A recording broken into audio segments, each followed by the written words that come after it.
Hi everyone, my name is Chang Min-soo, and I'm doing graduate student course and researching on 2D polariton near field in KAIST. So in this video, I'd like to talk about my paper, Fourier analysis of near field patterns generated by propagating polaritons, which was published in 2024 at Phys Rev Applied.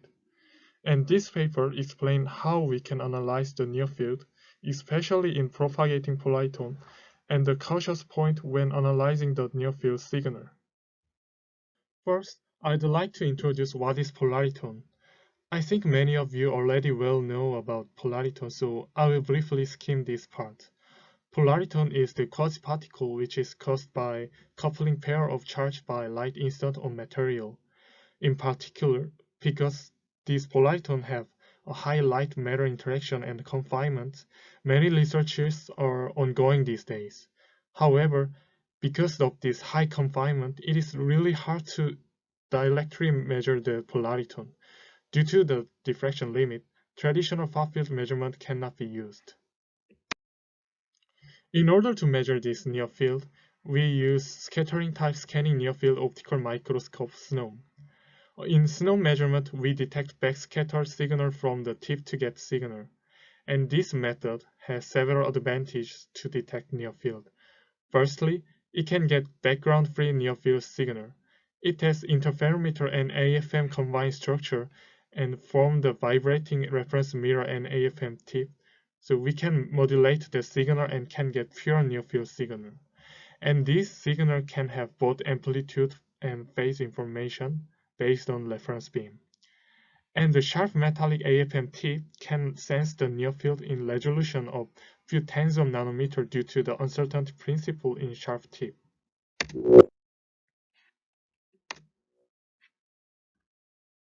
So this is the example of near field measurement by SNOM. It is optical image of H-band on gold crystal sample. You can see clear near field fringes here. And I'd like to introduce two dominant components. If you see this figure again, there are two different fringes. One is polariton launched by tip, and the other is by edge. First, tip launched polariton looks more confined. It's because after the polariton is launched at the tip by instant beam EI, polariton goes back and forth and turns back to tip again and it is detected. Because the phase delay becomes doubled here, in the SNOM profile it looks like 2 kp wave vector polariton. And because it spread out from the tip in a cylindrical way, the signal decays by this inverse root geometric term. It makes hard to extract polariton loss, and I will explain about this later. However, the edge polariton case don't show these tip phenomena. Instead of that, it shows spatial frequency shift which changes according to instant beam angle. In the situation of edge launched, exciting beam and sensing beam has different phase and this phase value is determined by instant beam angle, which is noted as delta in the slide. For instance, when instant wave number is 1500 inverse centimeter and alpha is 30 degree, this amount of shift can show up 2600 inverse centimeter. However, in high confinement polariton field, I think many people neglect this error, and if consider there is no organized extracting method, so I tried demonstrating these errors in experiment and setting the method. First, I'd like to explain about spatial frequency shift in real wave vector. The instant beam angle phi is defined as left figure. If beam direction is red arrow, the angle between white dashed line and arrow becomes phi. Now let's see the near field signal. Middle fringe figure represents the amplitude near field of HV and Ponham polariton, and this signal Fourier transform to the spectrum. And this signal is fitted by below equation. By fitting the signal via this equation, we can extract polariton features at once. Then we can see exact peak shift in edge launched polariton, and the tip components show doubled wave vector but have same peak location. To investigate more elaborately, we used gold crystal and the same measurement in various angles and frequencies. The gold crystal has atomically clean surface and edge, so we can get super clear signal compared to evaporate gold. And because the HVN edge is far from the exciting point, there's no reflection and we can measure only the edge component. Here, you can see pristine gold surface by dark field image, and these are the measured amplitude of near field at each frequency. And this is the analyzed result in a spectrum space. You can see the significant peak shift according to change of angle phi. And in dispersion relation aspect, there are also clear translation too. And I try to match this shift with the theoretical value represented at middle below figure. And you can also see they are well matched with theory. From this, we can know that we should correct properly when we deal with the edge component. And I would like to say again that this special frequency shift is just an error in the SNOM measurement, not the real change of original polariton wave vector.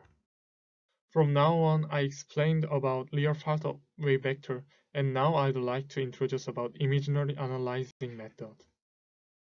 Imaginary part of the wave vector directly means the loss of the polariton. Propagation length, lifetime, figure of merit, loss, and extra. These are really important features of polariton as well as the confinement. However, lots of work are extracting the loss by directly fitting, which is done in linear space.